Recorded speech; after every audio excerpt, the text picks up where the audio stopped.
अब हम आगे चलते हैं। अब एग्जाम्पल हम करेंगे 3 एग्जाम्पल।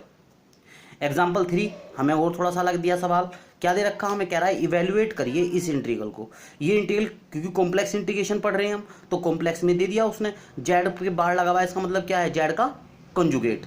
अब देखो उसने कहा इस इंटीग्रल को सोल्व करिए, लेकिन इंटीग्रल को कैसे सोल्व करना, along the real axis, Z is equal to 0 से जेड इज इक्वल टू 2, फिर 2 एंड लग रहा, फिर along a line parallel to Y axis from Z is equal to 2 से Z is equal to 2 plus I.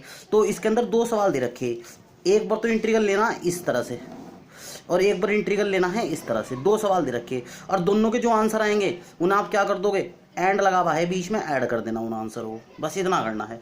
तो देखो मैं integral लिखा, मैंने पहला लिखा है along real axis Z is equal to 0 से Z is equal to 2 and लगा के along line parallel to Y axis. देखो दोनों लिख रखे बारी बारी से, दोनों के बीच में एंड लग रहा, दोनों आंसर जुड़ेंगे।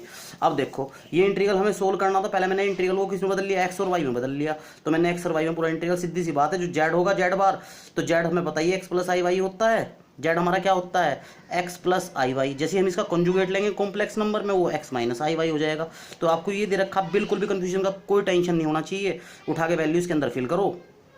देखो हो गया। अब लिमिट, अब कल उसने क्या कहा, अलोंग कहाँ से कहाँ तक, जेड इज इक्वल टू 0 से जेड इज इक्वल टू 2 तक। जेड इज इक्वल टू 0 क्या मतलब है, एक्स प्लस आई वाई 0। अब जब हम कॉम्प्लेक्स नंबर की बात करते हैं, रियल पार्ट अलग 0, इमेजिनरी पार्ट अलग 0, तो यहाँ से आपको एक पॉइंट मिल गया। इसी तरह सेकंड वाले में X plus I Y is equal to 2, इसमें आई वाला पार्ट 0 है तो x2 रह गया, y वाला पार्ट क्या हो गया 0, तो ये पॉइंट आ गया। ये दोनों पॉइंट मैंने ग्राफ में ड्रॉ कर दिए, 0 0 यहाँ बैठेगा, 2 0 ये बैठेगा। तो इसका मतलब ये अलोंग रियल एक्सिस जो कह रहा है वो ये कह रहा है a से b पे लेना आपको इंटीग्रल, और a से b इस लाइन की इक्वेशन क्या होगी आपकी, y इज इक्वल टू 0, क्योंकि ये x एक्सिस होती है। अब चाहो 2 पॉइंट से जाने वाली लाइन की इक्वेशन का फॉर्मूला मैंने ये लिखा हुआ, इससे भी निकाल सकते हो उठा के।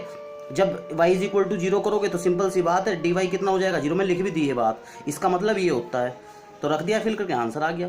वो कह रहा है along a line Z is equal to 2 से Z is equal to 2 plus I पे कह रहा है बात वो, तो जेड का मान एक्स प्लस आई वाई रखा, तो यहाँ से पॉइंट ये मिल गए और यहाँ से पॉइंट ये मिल गए। मैंने पॉइंट ड्रॉ करे तो 2 0 तो यहाँ था, 2 1 क्या है, एक्स पे 2 वाई पे 1, तो इसका मतलब बीसी लाइन पे बात कर रहा। बीसी लाइन की इक्वेशन क्या है, ये लाइन एक्स एक्स पे खिंची हुई जो की तो X is equal to 2 line होती है। इसका मतलब होता है X is equal to 2 line. देखा ना, along a line parallel to Y axis, Z is equal to 2 से Z is equal to 2 plus I, X plus I Y is equal to 2, X plus I Y is equal to 2 plus I. तो यहाँ से point मिल गए, यहाँ से point मिल गए, इसका मतलब ये पॉइंट जैसे ड्रॉ किए तो ये लाइन आई। इस लाइन का इक्वेशन कितना होगा, X is equal to 2, 2 point जाने में लाइन की इक्वेशन से निकाल लो, चाहे कोई दिक्कत नहीं आनी किसी भी तरह की, ठीक है ना। जबकि एक्स पे खींच रही हो ना, खड़ी लाइन खींच रही हो, तो मैंने पहले ही बताया था एक्स इज इक्वल टू, जब फर्स्ट सेमेस्टर का मैथ पढ़ाया था, तो डी एक्स का मान 0 हो गया, उठा के इसके अंदर फिल किया, आंसर आपका कंप्लीटली कितना आ गया, आई 11/3 माइनस 2i। और देखो दोनों आंसर मैंने निकाल ले, और निकाल के इस नेक्स्ट लाइन में दोनों के दोनों ऐड कर दिए। कहा इसका मान किस तरह लिखा जाएगा, ए बी और बी सी, दोनों ऐड करके आंसर आपका ये आ गया।